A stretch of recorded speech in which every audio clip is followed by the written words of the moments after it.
Senhor presidente, senhores deputados. Senhor presidente, nós estamos discutindo aqui o requerimento de inversão de pauta de um projeto de lei que solicita a transferência de por volta aí de 200 milhões de reais destinados à implantação da linha 6 laranja para a utilização na expansão da linha 5 lilás, passando de 760 milhões para 960 milhões, mais ou menos, ou seja, mais uma obra do metrô de São Paulo. Metrô esse que foi cantado em prosa e verso pelos articulistas da imprensa aqui de São Paulo, pelo governador, pelos seus secretários, que a expansão se faria através das PPPs, uma nova modalidade, modernidade para São Paulo, uma coisa eficiente, fantástica, todos iam ganhar, sobretudo os usuários do metrô que vivem apinhados. Esse horário é uma vergonha para São Paulo, uma das maiores metrópoles do mundo, que tem exatos 78 quilômetros de metrô, enquanto a Cidade do México tem 200. Metrô que há décadas não passa por processo de expansão, não passa. E quando passa é a conta-gotas, é 1 metro por ano. Uma vergonha para todos nós, enquanto inclusive sociedade, que o povo tenha que ser obrigado a comprar um carro financiado para poder se deslocar, ou andar nos ônibus superlotados, ou andar nos parcos quilômetros de metrô que nós temos em São Paulo. Mas eu não subo aqui, senhor presidente, para questionar essa falta de ampliação do metrô em São Paulo. Eu subo aqui para fazer o diagnóstico do porquê que o metrô não foi expandido em São Paulo. E eu que sou um homem que começou a militância política na Igreja Católica, conheço alguns santos da Igreja Católica, e no século XVIII nós tivemos o São Geraldo, que era um santo que multiplicava pães, ressuscitou jovens, salvou mulheres em trabalho de parto.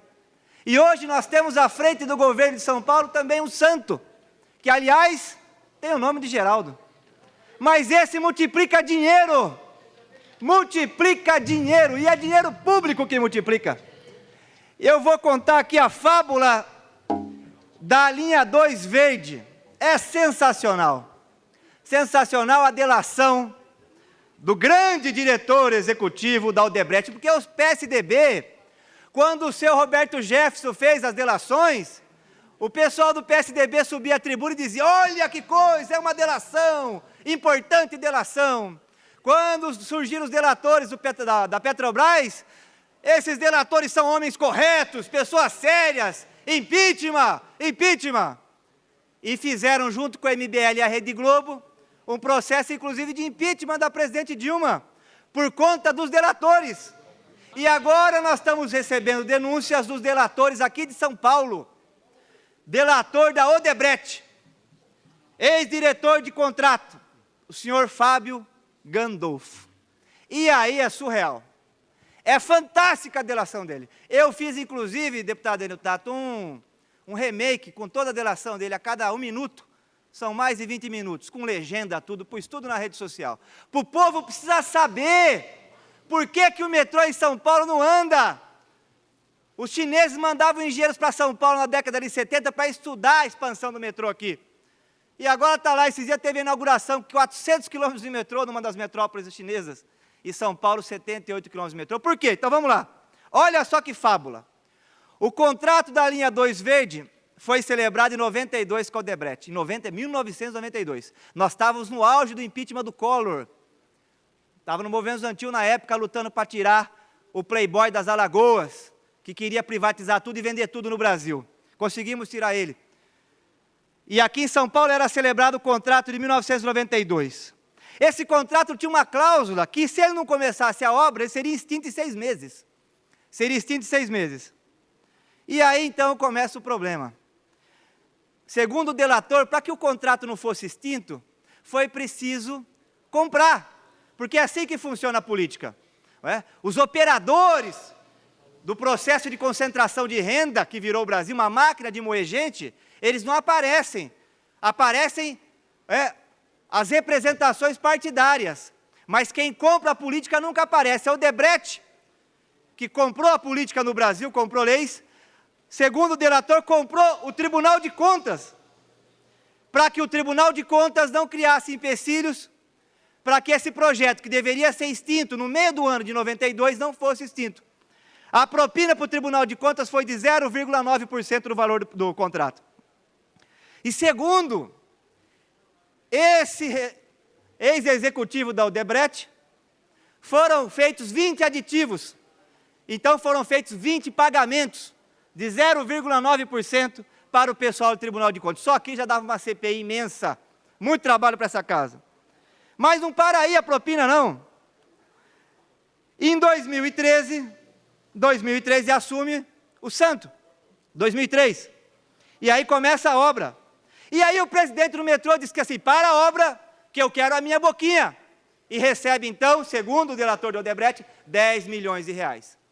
Então, mais 0,9 para o pessoal do Tribunal de Contas, e aí em 2003, para começar a obra, 10 milhões para o presidente do metrô. Mas não para aí. Segundo o delator, olha, na Assembleia Legislativa vão criar problema. Segundo ele, também foi pago propina para deputados aqui na Assembleia. Esse homem tem que vir aqui, dizer quais foram os deputados que receberam, tem que dizer que conta bancária que foi depositada, que funcionário que depositou. Mas não para aí.